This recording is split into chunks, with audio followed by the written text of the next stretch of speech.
şah değil. A müəllimin ikincisi geldi. Aa. Selamünaleyküm. Selamun aleyküm. Aleykümselam. Qalaysız? Yaxşı. Özünüz qalaysınız. Elhamdülillah. Kırmızı sizge yaraşıptı. Sağ olun Əkər. Şah, neydi şah? Ha, kaç etdimi? Sevinç. Qalaysız Sevinç hanım?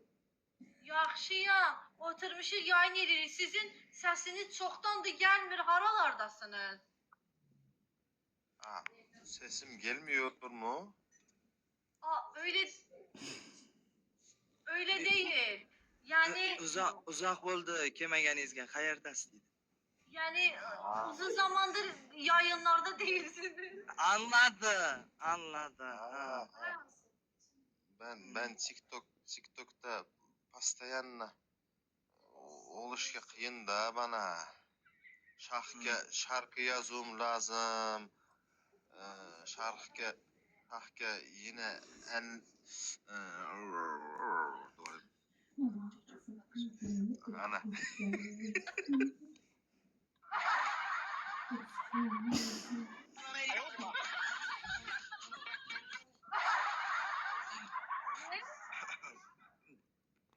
Necəsiz Sevinç hanım, necəsiz? Yaxşıyam. Siz necəsiz? Ne böyle yapırsan mən sinirlən? Ne o? Anla dedim lan. Ben her zaman TikTok'ta değilimdir Beni burada. nasıl anlayacağım? Söyleme sus da. Ekrem Asas'lar. Böyle ediyor. Ben sanki Her zaman TikTok'ta değilim. Şaha mahnılar yazışım lazım. Ben her işlerim çoxdur sana. Yaxşı. Benim yana bir mağnışım var. Mağnıcı insanım var. O da şarkılar yazmağım lazım da. Kim o? Ayıptır soruşması. O sürpriz olsun da o. Ha. Tabii ki tabii ki Ruslan abi değil. Ruslan değil. Ruslan abi A müəllim değil. Yok değil. Abdülhamid Başka. Bey. O. Siz de nizvezni danışırsınız ha. Belə gizli mesajlar verir. Şimdi bizi chat'te sorurlar. Kime yazırsınız? Ruslan Bey değilse çok ama.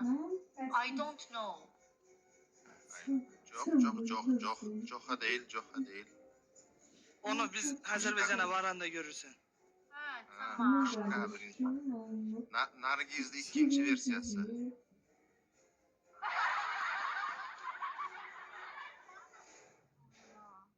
Tamam. Bizde Darıxmısınız Bakı üçün?